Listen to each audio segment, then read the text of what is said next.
Relish, pleasing or zestful flavor. A quantity just sufficient to flavor, to be pleased or gratified by, enjoy. We are hoping that what we bring to your table today might add some spice to your life. Welcome back to another episode of Relish. I'm Rowan Miller, and this is Don Patterson. How are we doing, Don? All right. Yeah, we're doing all right. Yeah.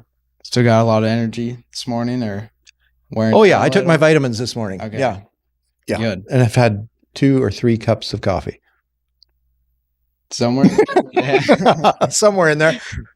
I think you watched me consume a couple of them. So Yeah, I did. yeah, we're not falling asleep now. Okay. Yeah, that's good. All right. We'll get right into it here. This is a good question, good series of questions here. So, is work a good thing? Is there work in heaven? And is there a purpose in meaningless work? Oh, meaningless Yeah. work. Oh, man. Well, yes, work is ordained. Did you know that? Ordained. Yes. Maybe I did, but wouldn't have been able to tell you that. And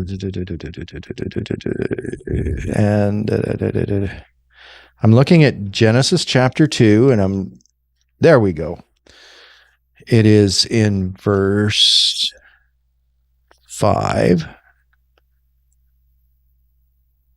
6, and no plant of the field had yet sprung up, for the Lord had not sent rain on the earth, and there was no man to work the ground, but streams came from the earth and watered the whole surface of the ground. The Lord God formed the man from the dust of the ground, breathed into his nostrils the breath of life, and man became a living being. And he planted a garden, and that's where he put the man. So, looks like man was there for work, eh? Mm-hmm. No. Lord took the man and placed him in the Garden of Eden to work it and watch over it. Right. And I think, of course, people probably will look at me and say, well, yeah, you're a workaholic. But I think God ordained our work to be in reflection of our gifts. In other words, as we are created, we're created with certain gifts, and we use those gifts, and then our work doesn't seem much like work, right? So if you're doing something you love doing, it doesn't seem like slavery. I mean, work. and that's basically a lot of what we think work is. It's slavery. It's hard. It's not fun. But God created us to enjoy work. Enjoy the work of our hands, live from the work of our hands, meaningful work. Now, the second part of your question was about not meaningful work. Meaningless. Meaningless activities. Yeah. I don't participate in a lot of meaningless activities. Yeah. I going through the motions is not inspiring to me. And so I'm not sure that's quite as blessed. Maybe it needs to happen. Okay, administration. Nobody likes to do administration. All the paperwork and things that behind. But if you ever get into a situation like, oh, what did we do on January 5th? And we made decisions. What was that all about? And if somebody didn't record it, how would you know? Yeah. And so somebody has to do that kind of work. And do you know, there are actually people who enjoy detail work, administration. They really go for that kind of thing. Yeah. Not me. But anyway, so what might be meaningless to me might be meaningful to someone else. Meaningless work. Yeah. Or like the notes that they take are meaningless until you need to know. Right.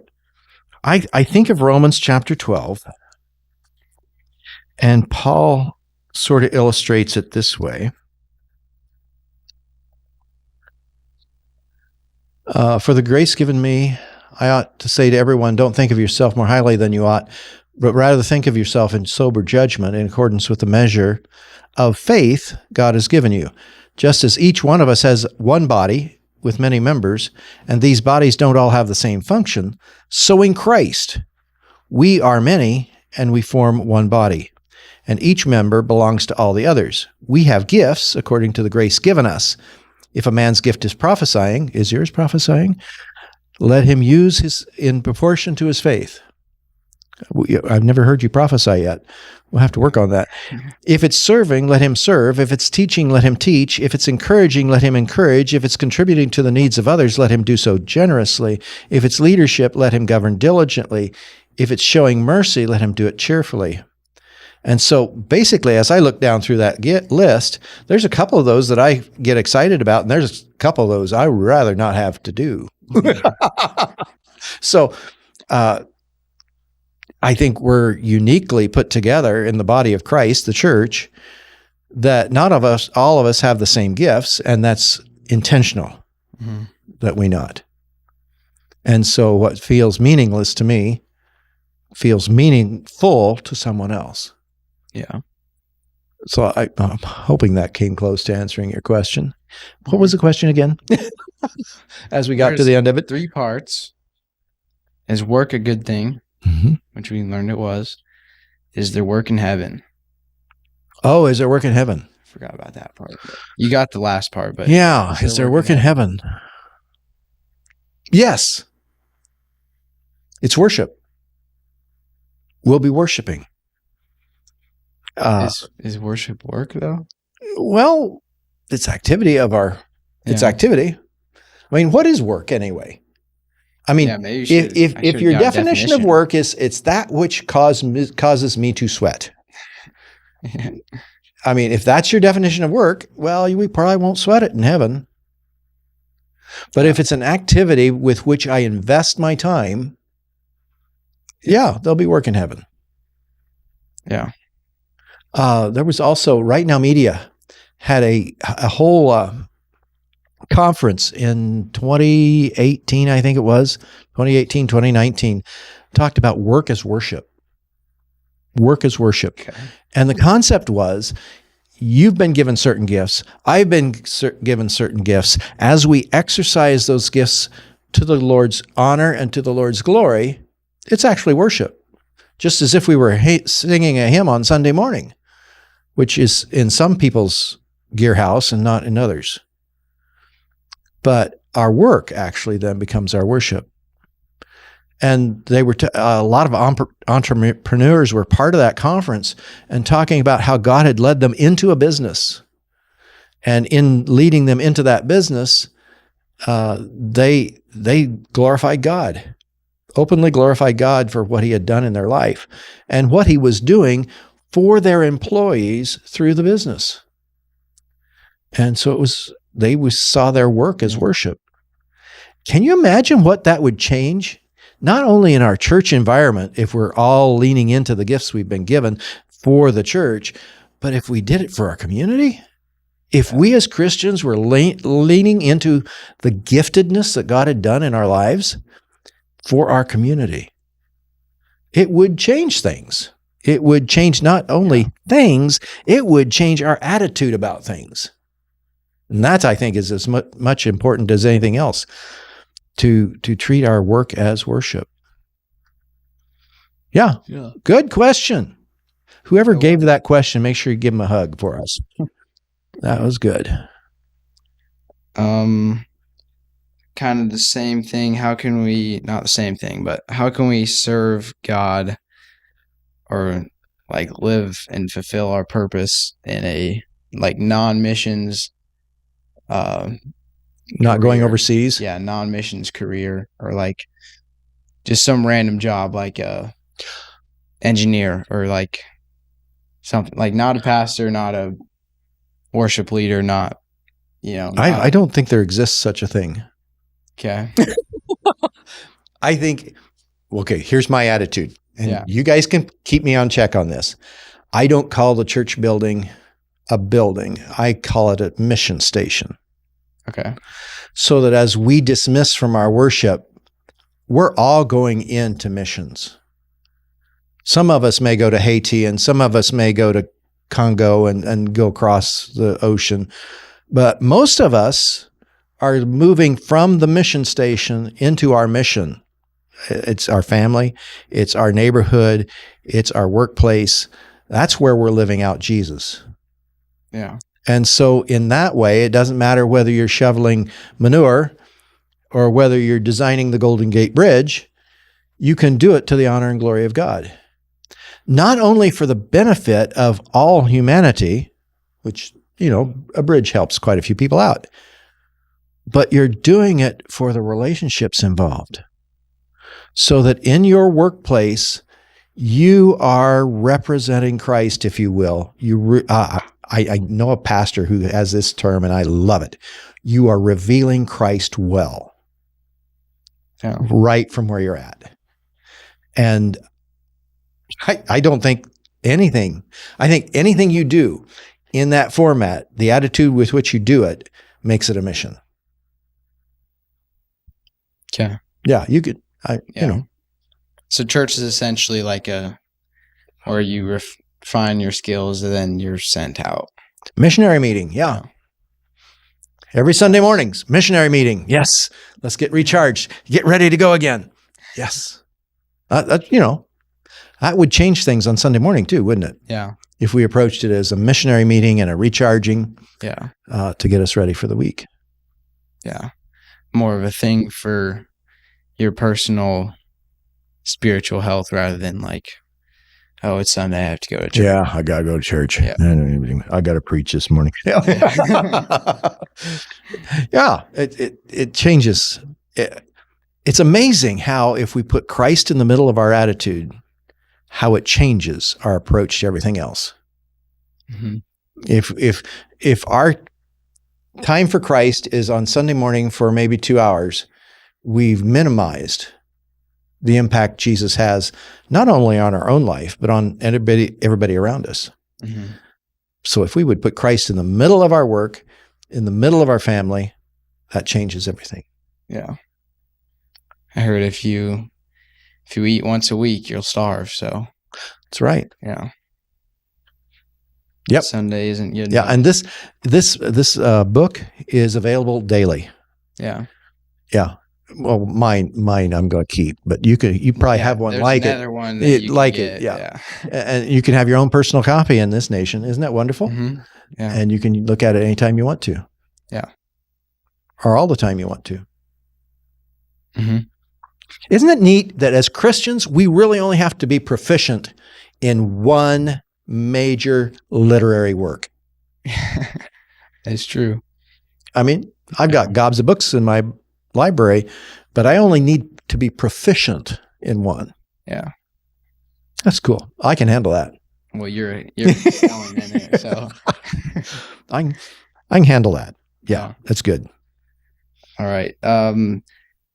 Is it okay for us as Christians to sue? Ooh. Oh man, we really shouldn't. 1 Corinthians chapter 5 talks about, is it 5 or 4? 6. This is where it ends. If any of you has a dispute with another, dare he take it? I love Paul. Dare he take it before the ungodly for judgment instead of to the saints? Do you not know that the saints will judge the world? And if you are to judge the world, are you not competent to judge trivial cases? This is 1 Corinthians chapter 6, verses 1 through 6. Then he adds number 7. The very fact that you have lawsuits among you means you have been completely defeated already. Ooh, ouch, ouch. And so, yeah, probably better not do a lot of lawsuits, at least Christian to Christian, and that never goes very well. Yeah, Christian to Christian. It usually separates the churches. What I think we'd like to go back to is Matthew chapter 5, and Jesus talks about this in the midst of, basically lawsuits are because we get tiffed at each other, right? Yeah. Yeah. And he said, you've heard it said from people long ago, don't murder, And anyone who murders, this is chapter 5 of Matthew. Got it? Yep. Anyone who murders is subject to judgment. But I tell you, anybody who's angry with his brother is subject to judgment. Anyone who says to his brother, Raka, is answerable to the Sanhedrin. But anyone who says to you, you fool, will be in danger of the fire of hell. He seems to be fairly strong on this point. Yeah. Did you notice that? Therefore, if you're offering your gift at the altar, that'd be worship, right? Mm-hmm. And remember that your brother has something against you, a tiff. Okay. Leave your gift there in front of the altar. First go and reconcile to your brother, then come and offer your gift. Settle matters quickly with your adversary who's taking you to court. Don't do it while you're still with him on the way, or he may hand you over to the judge, and the judge may hand you over to the officer, and you may be thrown into prison. I tell you the truth, you will not get out until you have paid every last penny. Jesus has a toot on this, doesn't he? That being the case, we are still human, and we get in tiffs with each other. Yeah. So how do Christians handle tiffs? I hope better than the world does. Yeah. But if there's a tiff in the church, if there's that kind of thing that you would take somebody to court with, you really need to talk to the elders of your church. And both parties need to be part of that and work it out at church. I know that I've been a part of these kind of discussions over the years, time and time and time again. And sometimes it was between brothers in two different churches. Yeah.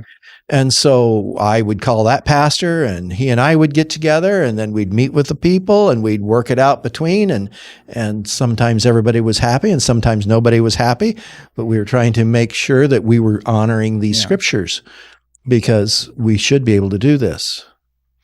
And I've worked with everything from wood piles.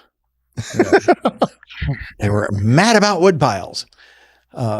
Situation where coming up to communion, and there was a disagreement between these two brothers, and it was obvious they would not speak to each other because they sat on separate sides of the church, and they'd go out separate doors, and they wouldn't talk with each other. And so when it got to communion time, there was a question about, are you going to get these guys together? And so I listened to what it was all about, and they had adjoining ground, and the guy on we'll say the right side, wanted to take out the hedgerow that was between the two properties. Yeah.